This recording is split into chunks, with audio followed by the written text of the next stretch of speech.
यहाँ पर पहले की चीजें आनी चाहिए, उसके बाद नेक्स्ट स्टेप बढ़ते हैं। यदि तुमने पहले स्टेप को खा लिया है, तुम्हें लगता है कि मैं पहला स्टेप में नहीं पढ़ूंगा, एकदम सीधे टॉप स्टेप पढ़ूंगा, तो ऐसा नहीं होता है बच्चों। यदि 9वीं में तुमने इसके नाम को नहीं याद किया है तो 10वीं में देखो तुम फंस गए। यहाँ पर तुम्हें समझ नहीं आ रहा होगा कि NaOH का नाम क्या है। NaOH का नाम है सोडियम हाइड्रोक्साइड, KOH का नाम है पोटेशियम हाइड्रोक्साइड, CaOH के होल्टो का नाम है कैल्शियम हाइड्रोक्साइड, NH4OH का नाम है अमोनियम हाइड्रोक्साइड। समझ में आ रहा है बच्चों? तो ये कब पढ़ना था? क्लास 9 में पढ़ना था। यदि अभी तक नहीं आता है ये तो जाके पढ़ लो, क्यों बैठे हुए हो? ठीक है, चलो अब हम लोग देखते हैं।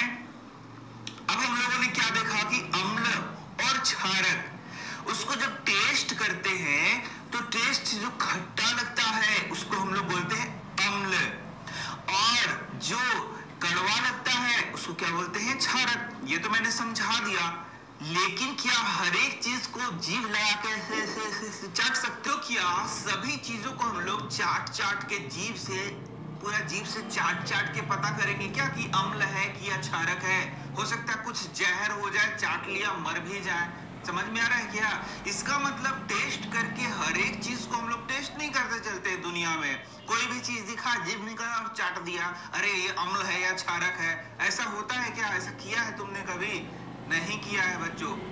जो सिर्फ खाने वाली चीजें हैं उनको चाट के बताया जा सकता है कि ओ ये अम्ल है या क्षारक है, लेकिन जो चीजें खाने योग्य नहीं है उसको भी चाटते चले गए तो ऊपर भी चले जाएगा। ठीक है, वह व्यक्ति क्या हुआ? ऊपर भी चला जाएगा। तो ऐसा चाटना वाला धंधा नहीं करना है। तो भाई आखिर कैसे पता करें कि कोई चीज अम्ल है या क्षारक है? कोई चीज तुम्हें दिया गया है, कोई पदार्थ तुम्हें दिया गया है, तो आखिर तुम कैसे पता करोगे कि अरे भाई ये अम्ल है या फिर क्षारक है? तो उसके लिए भी वैज्ञानिकों ने बुद्धि अपना उपयोग किया है। तो बच्चों यहाँ पर कुछ पदार्थों का हम लोग उपयोग करते हैं, जिसे हम लोग बोलते हैं सूचक, और सूचक के द्वारा इंग्लिश में इसको इंडिकेटर बोलते हैं या फिर एसिड बेस इंडिकेटर बोलते हैं। तो सूचक के द्वारा हम लोग पता करते हैं कि यह जो पदार्थ है वह एसिडिक है यानी कि अम्लीय है या क्षारकीय है। तो बहुत सारे सूचकों को तुम्हें पता करना है। दोस्तों अगर आप क्लास 6 से लेके किसी भी वजह से मतलब यहाँ पढ़ना है तो सबसे पहला है सूचक किसे कहते हैं। यह भी एग्जाम में कभी कभी पूछा जाता है। वे पदार्थ जो अपने रंग में परिवर्तन कर दूसरे पदार्थों के साथ अम्लीय क्षारकीय व्यवहार करते हैं उन्हें संसूचक कहा जाता है या सूचक कहा जाता है। या इस तरीके का परिभाषा नहीं चलेगा, जो मैं बता रहा हूं उस तरीके का परिभाषा तुम लिखना। वे पदार्थ जिसके द्वारा अम्ल एवं क्षारक की पहचान की जाती है कि वह अम्लीय पदार्थ है या क्षारकीय पदार्थ है, इस तरीके से मैंने समझा दिया। इसको नहीं लिखना, जो मैं बोल रहा हूं वो लिखना। वे पदार्थ जो जिसके द्वारा हम पता करते हैं कि कोई दूसरा पदार्थ अम्लीय है या क्षारकीय है, उसे हम लोग क्या बोलते हैं? सूचक बोलते हैं, या अम्ल क्षारक सूचक बोलते हैं, या एसिड बेस इंडिकेटर बोलते हैं। इस तरीके से तुम वहां पर लिख देना। समझ में आ गया?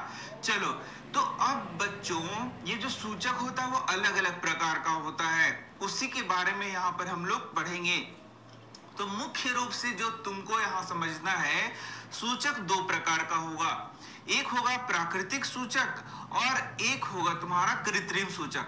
ठीक है, दो प्रकार का सूचक हो गया, लेकिन इसके अलावा भी सूचक के बारे में तुम्हें समझना है, तो उसके बारे में भी मैं तुम्हें बताऊंगा। तो मुख्य रूप से दो सूचक है। तो पहला क्या है बच्चों? पहला है प्राकृतिक सूचक, जिसको हम लोग बोलते हैं नेचुरल इंडिकेटर। तो नाम से ही पता चल जाता है कि नेचुरल इंडिकेटर यानी कि प्राकृतिक चीज है कोई, जिसके द्वारा हम लोग एसिड को भी पहचान पाते हैं और बेस को भी पहचान पाते हैं। तो वे सूचक जो प्राकृतिक स्रोतों से प्राप्त होते हैं, वे सूचक जो कि प्राकृतिक स्रोत से प्राप्त होते हैं, उन्हें हम लोग प्राकृतिक सूचक कहते हैं। अब ये उदाहरण तुमको याद रखना है, जैसे लिटमस पत्र का नाम तुमने सुना है, स्कूल में देखा भी है, उसी लिटमस के बारे में यहाँ बात करना है। लिटमस पेपर, लिटमस पेपर सुना है ना? पहला हो गया लिटमस, दूसरा हो गया हल्दी, तीसरा हो गया चाइना रोज मतलब उड़हल, फिर क्या हो गया लाल गोभी। बहुत सारे ऐसे उदाहरण हैं जो कि प्राकृतिक सूचक हैं। तो इन प्राकृतिक सूचकों का उपयोग करके हम लोग क्या करते हैं, हम लोग पता करते हैं कि कोई पदार्थ अम्लीय है अथवा क्षारकीय है। ठीक है, चलो यहाँ देखते हैं लिटमस के बारे में थोड़ा सा, क्योंकि तुम्हें लिटमस के बारे में थोड़ा सा यहाँ पर पढ़ना है। तो बच्चों यहाँ देख सकते हो लिटमस के बारे में यदि समझोगे तो लिटमस एक विलियन होता है। लिटमस सबसे पहले समझो, लिटमस लाइकेन नामक प्लांट से प्राप्त होता है हमें। तो जो लाइकेन है उससे लिटमस को एक्सट्रैक्ट करते हैं। तो जब लिटमस को एक्सट्रैक्ट करते हैं तो बैंगनी रंग का तुम्हें तरल वहां पर मिलता है, बैंगनी रंग का विलियन तुम्हें यहाँ पर मिलता है। कैसा विलियन मिलता है बच्चों? बैंगनी रंग का मिलता है। और या फिर इसे बोलेंगे कि बैंगनी रंग का रंजक होता है, जो थैलोफाइटा समूह के लाइकेन के पौधे से निकाला जाता है। तो यहां से क्वेश्चन को समझो, क्वेश्चन सीधा सा पूछेगा यदि एग्जाम में कि बताइए कि लिटमस किससे प्राप्त होता है, आंसर कर देना लाइकेन नामक पौधे से प्राप्त होता है। दूसरा क्वेश्चन पूछेगा लिटमस किस रंग का होता है, ये बहुत बार पूछता है, तो तुम सीधे उत्तर दे देना लिटमस विलियन बैंगनी रंग का रंजक होता है, बैंगनी रंग का। ठीक है, पर्पल कलर का। आगे देखो, लिटमस विलियन जब न हो, न तो मतलब अम्लीय होता है और न क्षारकीय होता है, तब इसका रंग क्या होता है? बैंगनी होता है। ना अम्लीय रहेगा ना क्षारकीय रहेगा, इसका रंग क्या रहेगा? बैंगनी रहेगा। अब ध्यान से सुना, इसी लिटमस को क्या करेंगे, इसी जो लिटमस विलियन है उसी को पेपर में हम लोग लगा देंगे, पेपर में डालेंगे तो पेपर उसको सोख लेगा, और वही पत्र क्या कहलाता है? लिटमस पेपर कहलाता है बच्चों। क्या कहलाएगा? लिटमस पेपर कहलाएगा। तुमने बहुत अच्छे से सुना है, नहीं सुना है तो यहाँ तुम देख सकते हो लिटमस पेपर को। ये देखो, यही है लिटमस। तुम्हारे पास ऑप्शन है पैसे बनाने का। रोजन आपका नाम सुना है? नहीं। मैं किस लिए हूं? बताने के लिए। रोजधन इन पेपर। तो अब ये जो लिटमस पेपर है बच्चों, ये लिटमस पेपर का रंग कैसा कैसा होता है यही तुमको याद कर लेना है। तो यहां देखना, एक है तुम्हारा एसिड, क्या है बच्चों? एसिड है। एक है तुम्हारा बेस। एसिड मतलब क्या हो गया? अम्ल। तुम्हें पता है एसिड मतलब क्या हो गया? अम्ल। और बेस मतलब क्या हो गया? क्षारक। ठीक है, इस तरीके से क्षारक लिख देते हैं, ऐसे क्षारक। अम्ल हो गया और क्या हो गया? क्षारक हो गया। तो अब हम लोग क्या करते हैं, ब्लू कलर का लिटमस पेपर लेते हैं। यहाँ देखो ब्लू कलर का है, और जब इसको डाला गया तो यहाँ देखना लाल लाल तुमको दिख रहा है, हल्का हल्का लाल हो जा रहा है। यानी कि एसिड में हम लोग क्या यूज करते हैं बच्चों? ब्लू कलर का लिटमस पेपर को यूज करते हैं। और जैसे ही ब्लू लिटमस पेपर को डालते हैं तो ये क्या हो जाता है बच्चों? रेड हो जाता है। ब्लू लिटमस पेपर क्या हो जाता है? रेड हो जाता है। किस चीज में होता है बच्चों? एसिड में। याद रखना है, कभी नहीं भूलना है। ये इतना इंपॉर्टेंट क्वेश्चन है, क्लास 8 से पूछा जाता है। क्या होता है जब नीला लिटमस पेपर को एसिड में डालते हैं? तो बोलोगे लाल रंग का हो जाता है। तो नीला लाल इसी में कंफ्यूजन हो जाएगा तुम्हें। तो एसिड याद रखना है, एसिड में क्या डालना है? नीला रंग का, और कलर क्या हो जाएगा? रेड हो जाएगा। अब देखो बेस यानी कि क्षारक में लाल लिटमस पत्र देख लो, यहाँ पर कैसा लिटमस पत्र है। यहाँ देखो ये लाल लिटमस पत्र डाला गया है, और जब डाला गया तो यहाँ देख लो कलर क्या हो गया? नीला हो गया। साफ साफ तुम्हें दिख रहा होगा इसका कलर क्या हो गया? नीला हो गया। यानी कि क्षारक में जब लाल लिटमस पत्र डालते हैं तो वो कलर कैसा हो जाता है? नीला हो जाता है। एकदम याद हो गया बच्चों, कोई बात नहीं है। अब सुनो ध्यान से, अब क्या है, जब अम्ल और क्षारक का अंतर हम लोग लिखते हैं तो वहां पर ये बात लिख सकते हैं। अम्ल में लिख सकते हैं कि अम्ल में जब नीला लिटमस पेपर डालते हैं तो लाल हो जाता है। क्षारक में लिख सकते हैं कि जब लाल लिटमस पेपर डाल जाता है तो नीला हो जाता है। हो गया बात खत्म। चलो आगे हम लोग देखते हैं। अम्ल नीले लिटमस पत्र को लाल कर देता है, जबकि क्षार जो लाल लिटमस पत्र है उसको नीला कर देता है। याद नहीं है तो कर लो यार, ये तो मतलब तुम्हारी जबान पे होना चाहिए, नहीं तो तुमने कुछ भी नहीं पढ़ा है, कुछ नहीं पढ़ा है। अब देखो बच्चों, हल्दी, हल्दी भी क्या है? एसिड बेस इंडिकेटर है, यानी कि सूचक है। हल्दी जो तुम लोग अपने घरों में खाने में यूज करते हो वही क्या है? एक सूचक है। कैसा सूचक है? प्राकृतिक सूचक है। तो यदि हल्दी मान लो सफेद रंग के कपड़े पे गिर जाएगा तो उसका रंग कैसा हो जाएगा? पीला हो जाएगा, पीला हो जाएगा ना। तो यहां देखना, हल्दी भी एक अन्य प्रकार का प्राकृतिक सूचक है। यह पीला रंग का होता है। किस रंग का होता है? अरे भैया ये कोई पढ़ने का बात है? सो गए क्या? अरे सो गए क्या? पीला रंग का होता है। सफेद कपड़ों पे जाएगा तो क्या हो जाए? सफेद कपड़ों पे मान लो सब्जी भीग रही है तो पीला रंग का दाग हो जाएगा।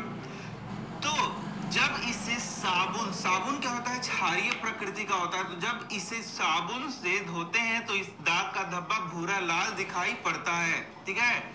अम्ल के साथ हल्दी के रंग में कोई परिवर्तन नहीं होता है, जबकि क्षारक के साथ इसका रंग लाल भूरा हो जाता है या भूरा लाल हो जाता है। ध्यान से देखो, हल्दी एक संसूचक है या सूचक है? हल्दी एक सूचक है या हल्दी एक एसिड बेस इंडिकेटर है, जिसके द्वारा हम लोग पता करते हैं कि सामने वाला चीज एसिड है कि बेस है, ये पता करते हैं ना। तो यदि हल्दी को अम्ल में सटा दो, अम्ल में डाल दो, अम्ल से रिएक्शन करेगा तो हल्दी का रंग स्कूल के बाद सिर्फ Byju's classes. Short video app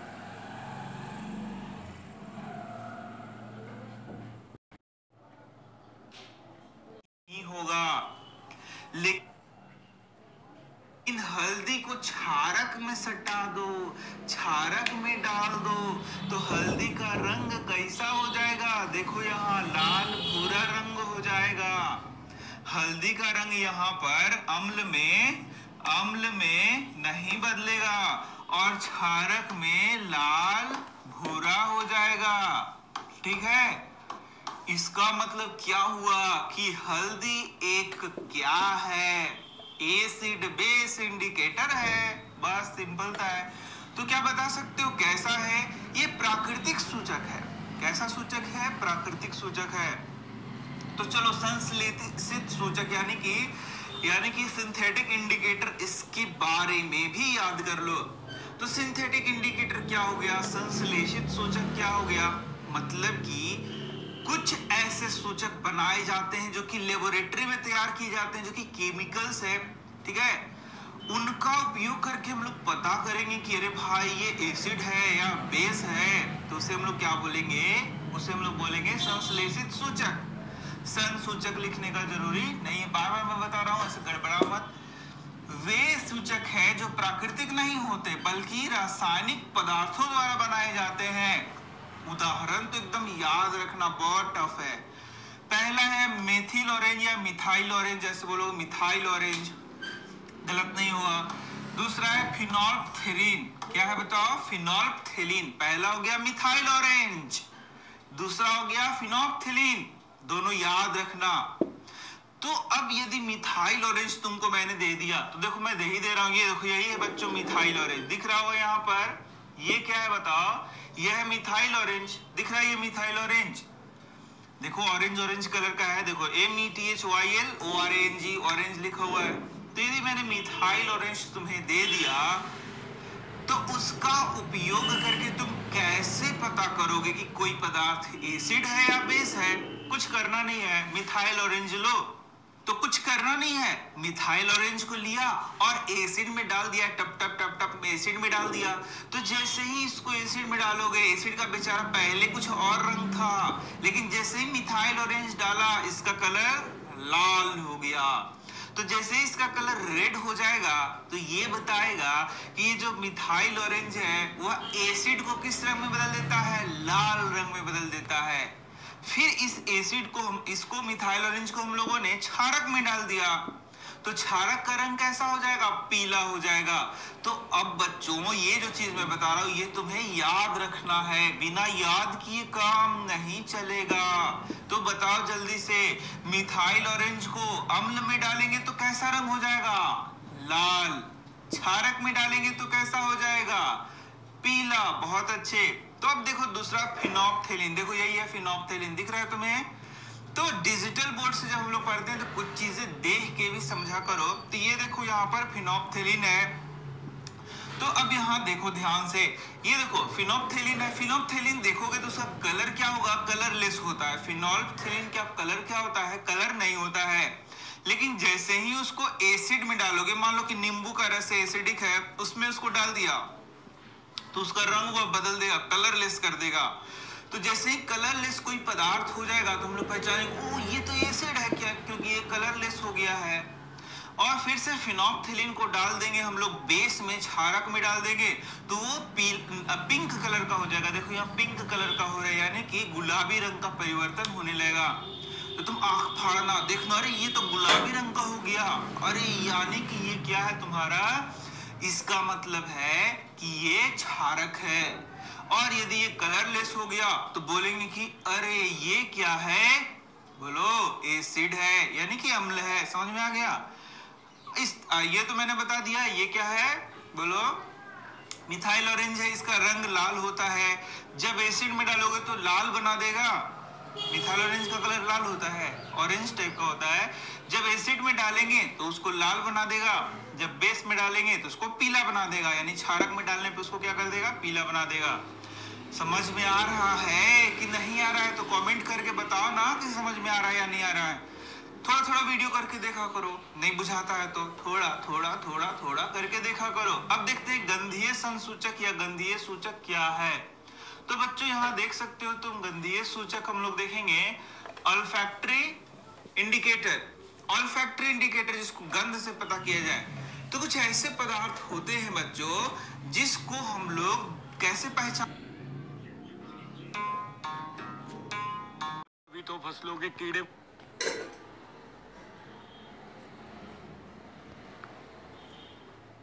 पहचान पाते हैं। नहीं समझे? यहाँ देखो, गंध से पहचान लोगे कोई भी पदार्थ को कैसे?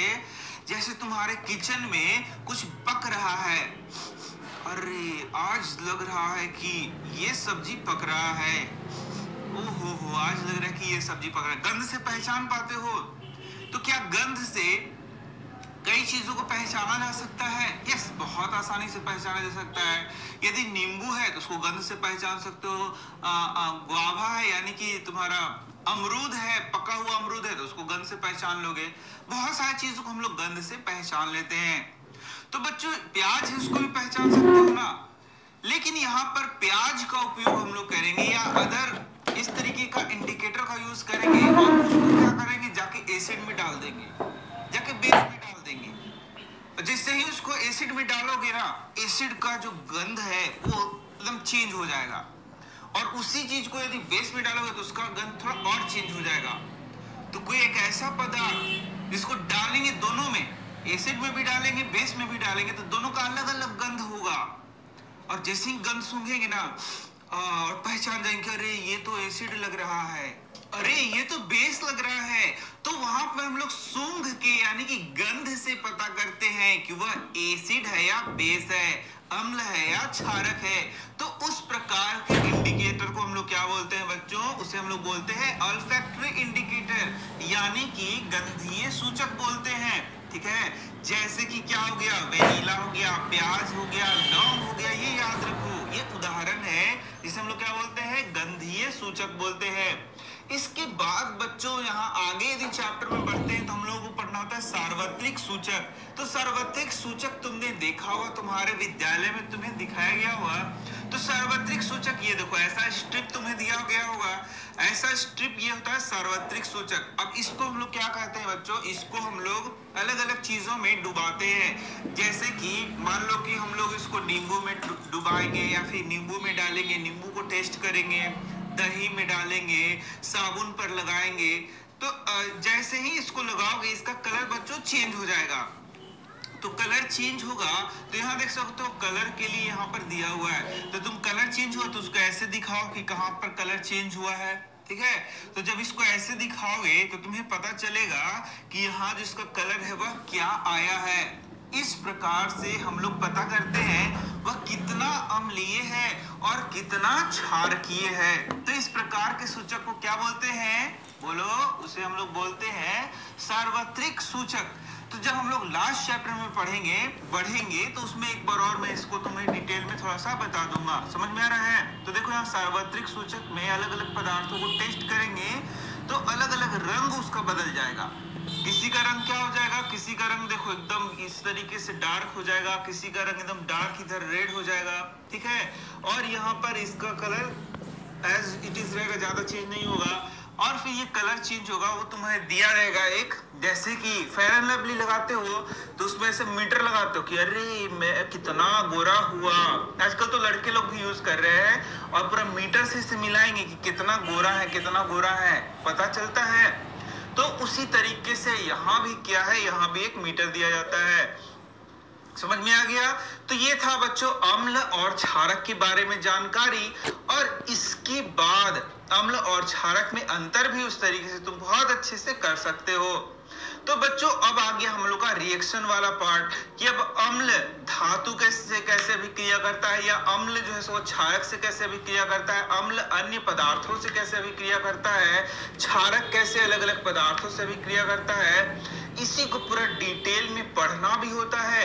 सिर्फ पढ़ने से तो काम चलता नहीं है, यहाँ पर इसको हम लोगों को क्या करना पड़ता है, याद करना पड़ता है। ठीक है, को मैं बताते जा रहा हूँ और तुम उसको याद करते जाओ। तो अब हम देखेंगे धातु की अम्ल के साथ अभिक्रिया, यानी कि अम्ल जो है उसमें यदि धातु को डाला जाएगा तो कैसे अभिक्रिया करेगा, क्या होगा।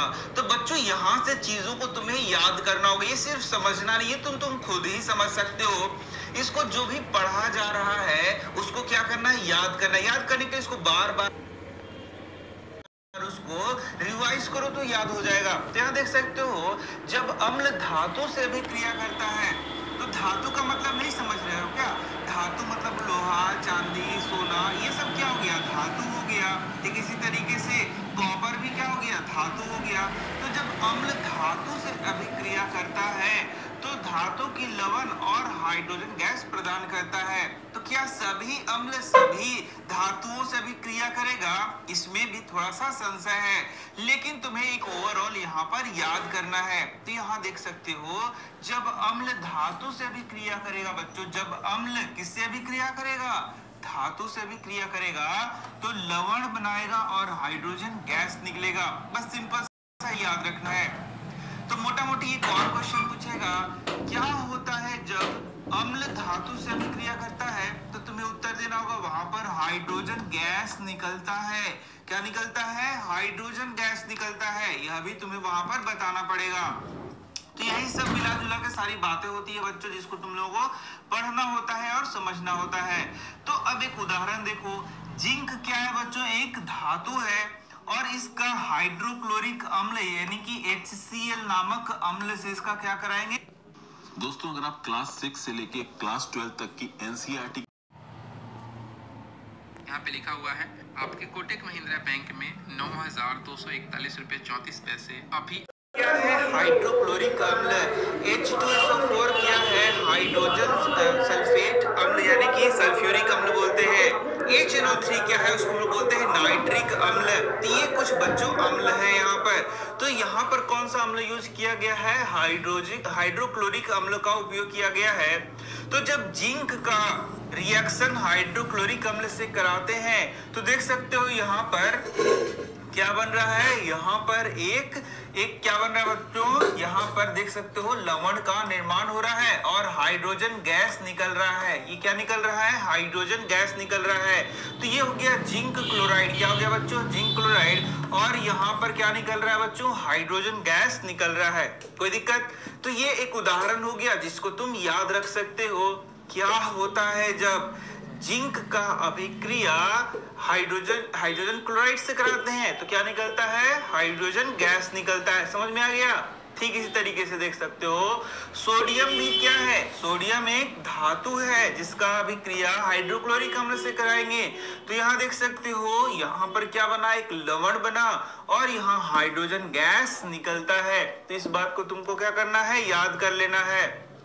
ठीक है, यहाँ देखो यहाँ पर जो उदाहरण है कि क्या होता है जब अम्ल जो Zn नामक धातु है उसका अभिक्रिया सल्फ्यूरिक अम्ल से कराते हैं। तो उत्तर देना कि ZnSO4 यानी कि जिंक सल्फेट बनता है और साथ में हाइड्रोजन गैस यहाँ पर क्या होता है, मुक्त होता है। तो ये हो गया तुम्हारा जिंक सल्फेट, ठीक है, और ये हो गया तुम्हारा जिंक, ये क्या हो गया बच्चों, जिंक।